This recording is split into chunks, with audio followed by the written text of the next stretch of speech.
Մեր պատմական դժբախտությունների մեջ դաշնակցության մեղքը շատ մեծ է։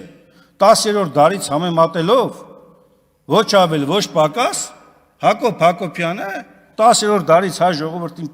պատճառված վնասներով մեծամասնությունը դրել է դաշնակցության վրա, վերջին 135 տարվա վրա։ Այսինքն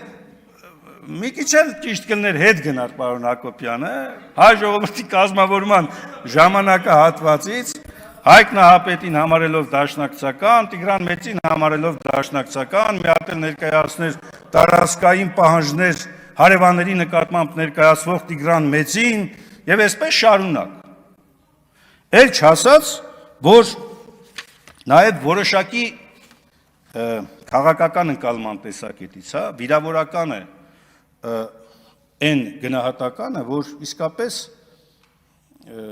հայ ժողովրդի ազգային ազատագրական պայքարում հսկայական դերակատարություն ունեցած եւ իր զավակներին նահատակած կուսակցության վերաբերյալ նման արգահատելի մոտեցում է ցուցաբերում։